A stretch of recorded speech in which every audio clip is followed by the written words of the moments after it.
Good morning, students. Welcome you all in the lecture of dynamics of machine. In the previous lecture, we have discussed the overview of the dynamics of machine, the importance of the subject. Now, we are going to start our first unit, static force analysis, and the second unit we have the dynamic force analysis. First, we have to understand the difference between static force analysis and dynamic force analysis. Okay, in the static force analysis, the body is at rest or it has a uniform motion.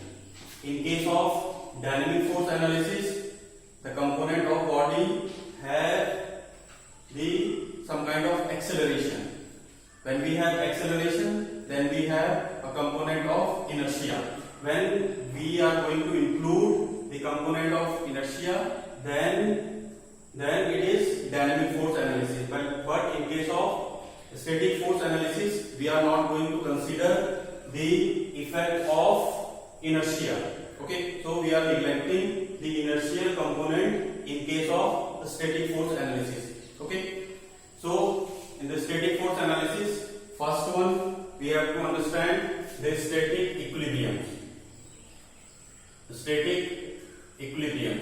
Okay, the static equilibrium, as we have gone through engineering mechanics, the static equilibrium are summation of Fx equal to 0, summation of Fy equal to 0, and moment about summation of Fz equal to 0, means the total force on the body is 0, and summation of moment about any point equal to 0.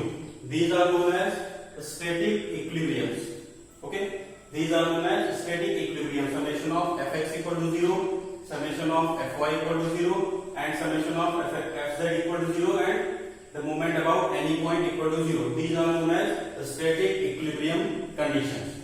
Okay, these are the static equilibrium conditions. Now, how to calculate? If the importance of this topic is when we have any machinery or a combination of mechanism, we have different components.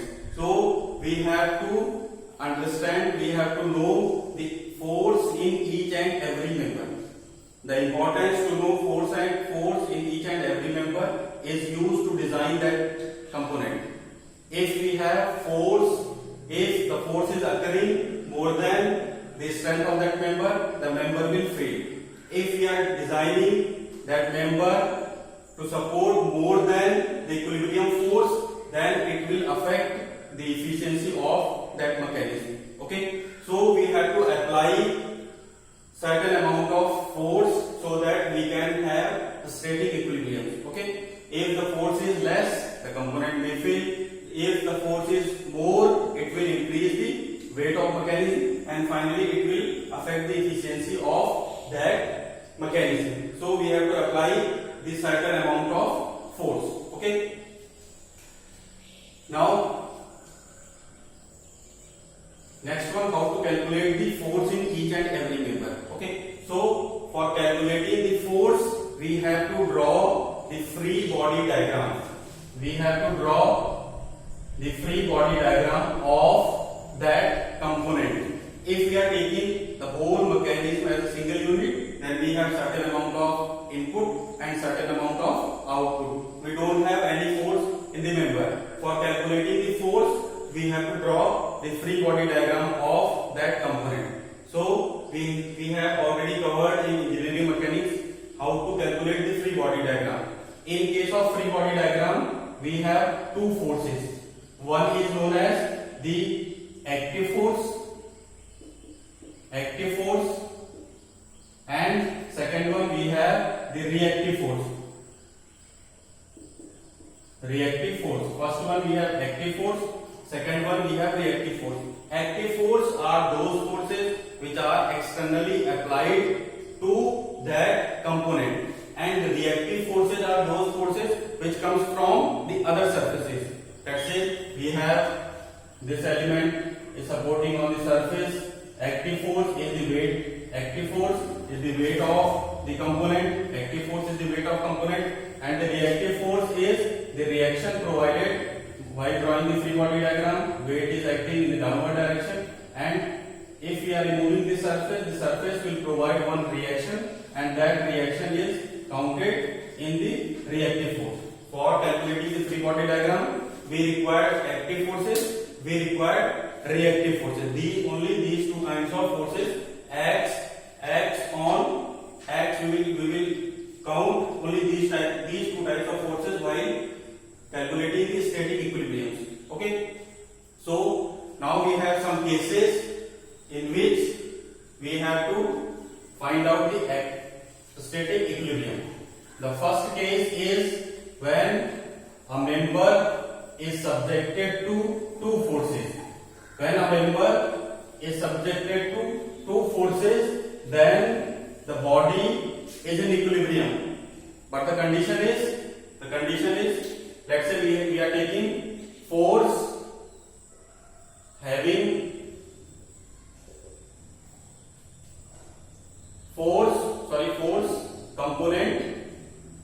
component having two forces,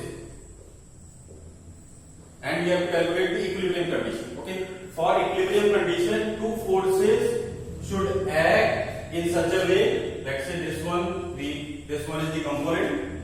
Okay, now we have to calculate the equilibrium condition. Equilibrium of a body acted by the two forces. Component or body acted by two forces. The body will be in equilibrium if the forces will act in a single line of action. Equal amount of force, equal and opposite. Force F, equal and opposite force acting along a single line of forces. In that case, the body is in equilibrium under the action of two forces. We have equal forces acting upon equal opposite forces acting along a single line of action. Now the body is in equilibrium. Okay, this is known as component having two forces. Okay, now second case we have component having three forces. Now our component is having three forces and the component is in static equilibrium. If the component is in static equilibrium under the action of three forces, then the three force should act in a certain way. Okay, the way is, let's say we have this one is the component. Okay, the force, all the forces should act at a single point, and the resultant of all the three forces should be equal to 0. These are the two conditions. One is all the forces should act at a single point. All the forces should act at a single point, and a resultant of all the forces, let's say force F1, force F2, force F3. The resultant of all the three forces F1, F2, F3 should be equal to 0, and the line of action should meet at a single point. Means all the three forces should be congruent, should meet at a single point. This kind of force, let's say we have the same amount of force. Let's say we have the same amount of force, but their line of action is not meeting at a single point. Line of action is not meeting a single point. Line of action is not meeting single point. F dash, F double dash, and F triple dash. This condition is not in static equilibrium. For static equilibrium, the resultant of F1, F2, F3, three forces should be equal to 0, and F1, F2, F3 should act at a single point. Then only the component is in static equilibrium. Okay. For calculating the resultant, we can use the static equilibrium condition, summation Fx equal to 0, summation Fy equal to 0, this one, or we can use the graphical method. Now the graphical method is like that. First draw F1. Let's say we are drawing F1. This one is the force F1. From the tip of F1, now draw F2. Draw F2.